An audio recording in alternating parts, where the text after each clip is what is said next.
ইযা যুকিরাল্লাহু ওয়াজিলাত কুলুবুহুম ওয়া ইযা তুলিয়াত আলাইহিম আয়াতুহু যাদাতুহুম ঈমানা। 2 নাম্বার মুমিনের গুণ হলো যখন তার সামনে কোরআন তেলাওয়াত করা হবে তখন তার ঈমানটা তাজা হয়ে যাবে। ঈমান যার যত তাজা তার হালাত ততই তাজা।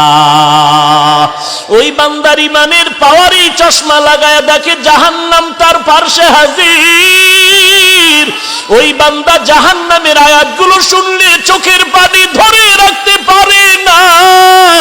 ওই বান্দার সামনে জাহান্নামের তেলাওয়াত গুলো করলে চোখের পানি ধরে রাখতে পারে না। ওই বান্দা তখন জাহান্নামের বয়ান সহ্য করতে পারে না। জাহান্নামের মোরাকাবা যারা করে, কবরের আযাবের মোরাকাবা যারা করে, তখন জাহান্নামের বয়ান শুনলে বান্দা তখন অজান্তে চিৎকার এসে যায়, অজান্তে তার ভিতরে অজদ শুরু হয়ে যায়। এরে বান্দা, ওই জাহান্নামের আগুন বান্দা তুমি সহ্য করতে পারবা না। ওই জাহান্নাম থেকে যদি বাঁচতে চাও আসল মালিকের সাথে সম্পর্ক লাগাও। আসল মালিক আল্লাহর সাথে সম্পর্ক করার জন্য 1 নাম্বার কাজ কোরআন তেলাওয়াত করো, 2 নাম্বারে বেশি বেশি নামাজ আদায় করো।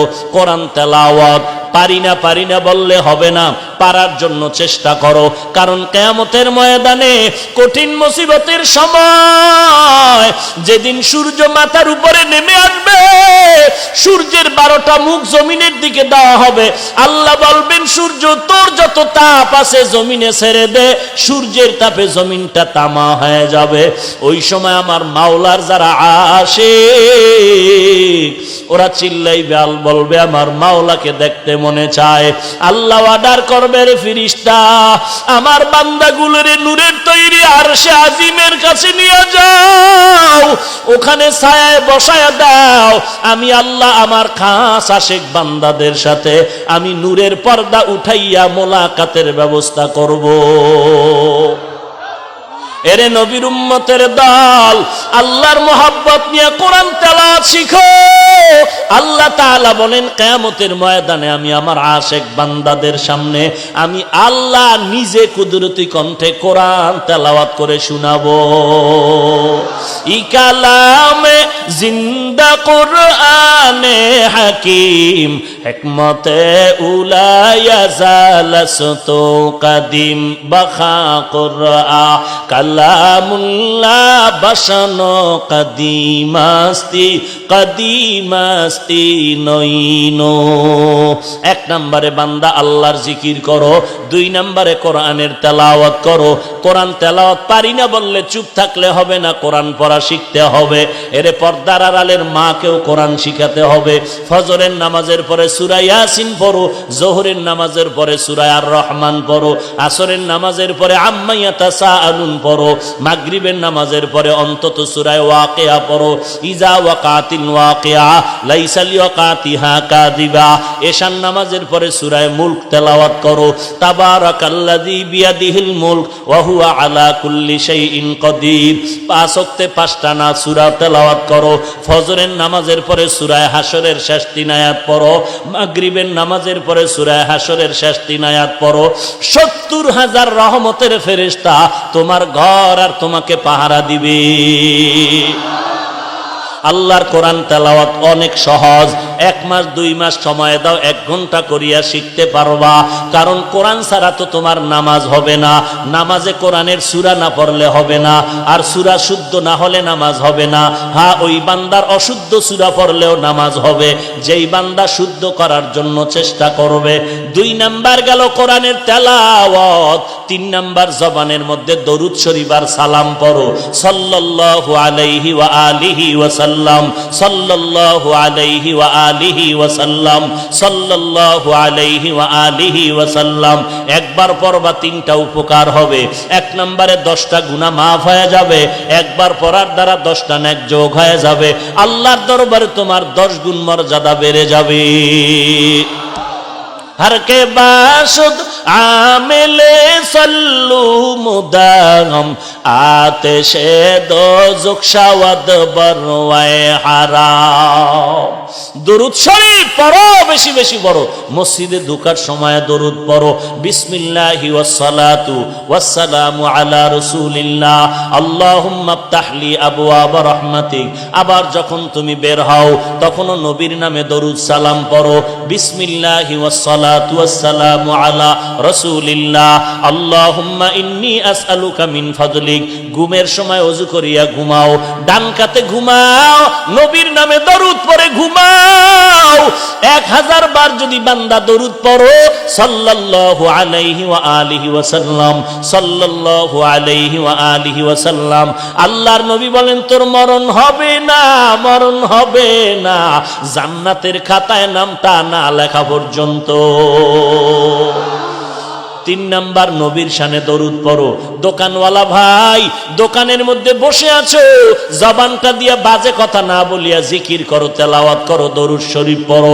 যত দরুদ শরীফ পড়বা আল্লাহ তাআলা তোমার মনের নেক আশাগুলো পূরণ করে দিবেন। কোনো তাবিজ লাগবে না। ব্যবসায় কেন বরকত হয় না? দরুদ শরীফ পড়ো, কোরআন শরীফ পড়ো, আল্লাহর জিকির করো, দেখবা ব্যবসা এমন ভাবে হবে তুমি নিজেও কল্পনায় খুঁজে পাইবা না। দরুদ শরীফ কোন সময়? শুধু জেলাফি দিবে ওই সময়, অনুষ্ঠানে, না সব সময়? নবীর দরুদ কম হবে না বেশি? বলেন। তাহলে বেশি যদি পড়ো, বসিয়াও পড়ো, দাঁড়ায়া পড়ো, শুয়ে আসো পড়ো, নাকি শুয়ে থাকলে হবে না? তো নবীর দরুদ পড়লেই কিয়াম করা লাগবে, পাইছো কই? দাঁড়াইয়াই নবীর দরুদ পড়া, নবীর দরুদ পড়লেই দাঁড়াইতে হবে। তো নবীর দরুদ যদি বেশি পড়তে চাও তাহলে দাঁড়ায় দাঁড়ায় ঘুমাবি, শুইতেও পারবি না। এবার ফতুয়া দে, কেউ যদি শুয়া শুয়া নবীর শানে দরুদ পড়ে গুনাহ হবে? দরুদ পড়লেই দাঁড়াইতে হবে, কই পেয়েছো?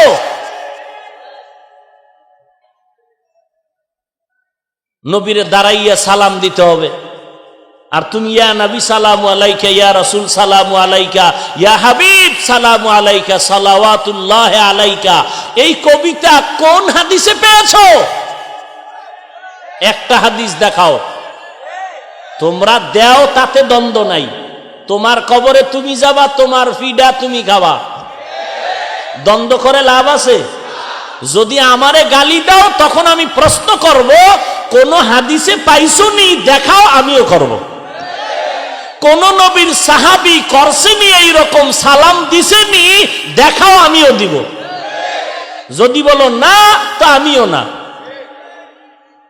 আর যদি গালি না দাও তো তোমার পথে তুমি, আমার পথে তুমি, কারো কোনো কথা নাই। তোমার পথে তুমি চলো, আমার পথে আমি চলি। যখনই আমাকে বলবা ইয়া নবী সালামু আলাইকা দাঁড়াইয়া না দিলে কাফের, তখন তোমাকে কিছু কথা বলতেই হবে। নবীজির উপরে দরুদ কম না বেশি? এখানে যত আশেকে রসুল আছেন নবীর উপরে দরুদ কম না বেশি? বেশি পড়তে গেলে তো মানুষ বেশি টাইম কাটায় কি দাঁড়াইয়া, বইসা না শুইয়া? এখনো বুঝেন নাই? মানুষ তো 3 অবস্থায় থাকে, হয়তো দাঁড়ানো, হাঁটা, না হয় বসা, না হয় শোয়া। মানুষের বেশি টাইম কাটে এই 3 অবস্থার কোন হালাতে? শোয়া অবস্থায়, ঠিক নেই? এখন যদি বান্দা শুয়ে শুয়ে নবীর শানে দরুদ পড়ে সওয়াব হবে না? তো দরুদ শরীফ পড়লে সালাম দিলেই দাঁড়াইতে হবে, কই পেয়েছো? মাস্তানি করো। আমরা তো তোমাকে নিষেধ করি না, তুমি সারা 24 ঘন্টা দাঁড়ায় থাকো, কে নিষেধ করে? পইরে গেলে গলায় রশি লাগায় দাঁড়াও, পইরে না যাও। তোমার বাপের ওয়াদা মানো, এটা তোর বাপের ওয়াদা, এটা নবীর ওয়াদা না, সাহাবীর ওয়াদা না, এটা তোর বাবার ওয়াদা।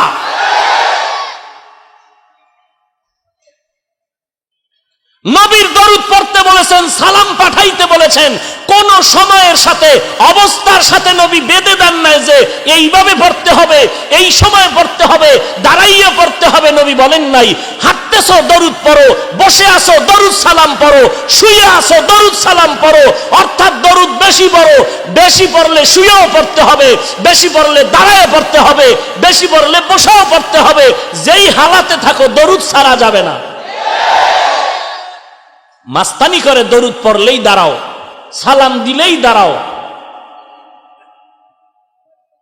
আর উম্মতের ডিভাইডেড করে রাখছে, উম্মতের মাঝে বিভ্রান্ত ছড়াচ্ছে।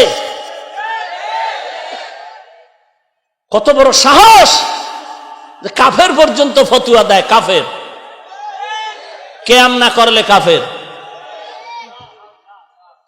আমরা জানাজায় দাঁড়ায় দরুদ শরীফ পড়ি না, তো হইল তো তোর বাপেরটা হয় না, এই তো তোর বাবারটা হয় না, এই জন্য আমরা তোর বাবারটা মানি না, আমরা মদিনারটা মানি, আমরা সাহাবায়ে কেরামেরটা মানি, তোর বাবারটা মানি না।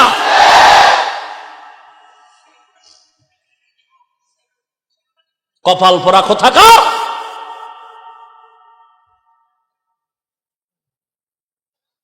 একজন সাহাবী দাঁড়াইয়া নবীর ইয়া নবী সালামু আলাইকা দিয়েছেন, একটা প্রমাণ দাও, কালকে থেকে কেউ না করলে আমি করব, একটা প্রমাণ দাও, একটা হাদিস দেখাও। এই আগ্রসী দেওয়ানবাগী যত পীরের গোষ্ঠী আছে সবাই কিন্তু আবু হানিফারে মানে না। কোন বাপের বেটা থাকলে বল আবু হানিফা কেন ইয়া নবী সালামু আলাইকায় দাঁড়াইয়া করেন নাই, একটা প্রমাণ দাও। ইমাম শাফি করেন নাই কেন, ইমাম মালিক করেন নাই কেন, ইমাম আহমদ বিন হাম্বল করেন নাই কেন, ইমাম বুখারী করেন নাই কেন, ইমাম তিরমিজি করেন নাই কেন, ইমাম মুসলিম করেন নাই কেন?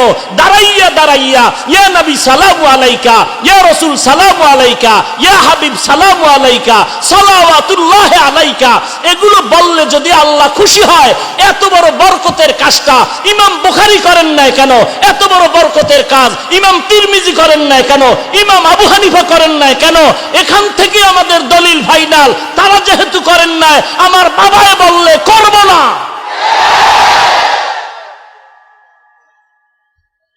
বাকি তোমরা করলেও গালি দিব। আমারে যখন আঙ্গুল বাঁকা করবা তখন আমি কিছু বলতেই হবে। আল্লাহ সবাইকে হেদায়েত দান করুন। তাহলে তিনটা করা যাবে না জবান দিয়া, কয়টা? মিথ্যা, গীবত, গালাগালি। আরো তিনটা করতে হবে নেক আমল, জিকির, তেলাওয়াত, দরুদ শরীফ। আমরা বলে দরুদ শরীফ পড়ি না, কসম খোদার এই গোটা বিশ্বের মধ্যে কওমি মাদ্রাসার আলেম ওলামারা হাদিস পড়াচ্ছেন সহিহ তরিকায়, যেই পরিমাণ দরুদ পড়ে এই পরিমাণ সহিহ তরিকায় দরুদ শরীফ পৃথিবীর কেউ পড়ে না, কেউ পড়ে না, কেউ পড়ে না। তোমরা পড়ো সালাতুনিয়া মেড ইন চট্টগ্রাম, আমরা পড়ি মেড ইন মদিনা। মদিনার কোন হাদিসে সালাতুনিয়া নাই, কথা হয় না। থাকলে দেখো আমরা করি। বঙ্গোপসাগরের ঢেউ খেলো দরুদ শরীফ দিয়া, দরুদ শরীফ পড়বা, চোখের পানি পড়বে, নবীজির মুহাব্বত। ঢেউ খেলো কেন? আল্লাহ কুদরতের হাতে সবাইকে হেদায়েত দান করুন। আরো জোরে বলেন আমিন। আলহামদুলিল্লাহি রাব্বিল আলামিন, ওয়াসসালাতু ওয়াসসালামু আলা সাইয়্যিদিল আমবিয়াই ওয়াল মুরসালিন ওয়া আলা আলিহি ওয়া আসহাবিহি আজমাইন। ইয়া আরহামার রাহিমিন, ইয়া আরহামার রাহিমিন, ইয়া আরহামার রাহিমিন। রব্বিরহামহুমা কামা রব্বায়ানি সগীরা, রব্বিরহামহুমা কামা রব্বায়ানি সগীরা। اللهم إنك عفو تحب العفو فاعف عني. اللهم إنا نسألك رضاك والجنة. اللهم إنا نسألك رضاك والجنة. اللهم إنا نعوذ بك من سخطك والنار. اللهم إنا نعوذ بك من سخطك والنار. اللهم اجعلني في عيني صغيرا وفي أعين الناس كبيرا. اللهم اجعلني في عيني صغيرا وفي أعين الناس كبيرا. ربنا ظلمنا أنفسنا وإن لم تغفر لنا وترحمنا لنكونن من الخاسرين. اللهم إني أستودعك حياتي وإيماني وعملي وأهلي ومالي وعزتي فإنه لا يضيع ودائعك. ও দয়ার মালিক, 2 দিন ব্যাপী মাহফিলে মাদ্রাসার আয়োজনে কুদরতের নজর দিয়া তাকায় দেখেন এই মাদ্রাসা এলেমের মার্কাজের ময়দানে কত আলেম ওলামারা হাজির। আয় আল্লাহ, দুনিয়াওয়ালাদের দরজা বন্ধ, আপনার রহমতের দরজা খোলা রে আল্লাহ। আয় আল্লাহ, কত হাজি সাহেব, কত মুরব্বীরা হাত তুলেছেন। আয় আল্লাহ, পর্দার আড়ালের কত মা বোনেরা হাত তুলেছেন। আয় আল্লাহ, কত ব্যবসায়ী, কত চাকরিজীবী, কত ছাত্র ভাই, কত যুবক ভাই, কত ছাত্র ভাই তলিবুল ইলমরা হাত তুলেছেন। আয় আল্লাহ, আমরা সবাই জাহান্নামের আসামি, জীবনটা গুনাহে কাটায় দিয়েছি রে মালিক। গুনাহের দিকে তাকাইলে বড় লজ্জা পাই। গুনাহের কারণে আমার হাত না পাক, আমার জিহ্বা না পাক, আমার চোখ না পাক, আমার অন্তর না পাক। ও আল্লাহ, আপনার রহমতের দরজায় আরশি ফিরাইয়া দিয়েন না রে মালিক। গুনাহগার বলে তাড়ায় দিলে আমাদের যাওয়ার মতো আর কোনো দরওয়াজা নাই। ও আল্লাহ, আমরা তো আপনার আদরের নবীর উম্মত, মেহেরবানি করে আমাদের জীবনের সব গুনাহগুলো মাফ করে দেন আল্লাহ। আয় আল্লাহ, মাহফিল নাজাতের ওসিলা বানায়া দেন, এলাকার ঘরে ঘরে শান্তি দান করেন। আয় আল্লাহ, মাদ্রাসার মোহাব্বত সবার অন্তরে ঢুকায় দেন। আয় আল্লাহ, সবাইকে দিনের খাদিম হিসাবে কবুল করে নেন, আয়োজনকারীদের কবুল করে নেন, সহযোগিতা যারা করেছেন, দান সৎকা করেছেন কবুল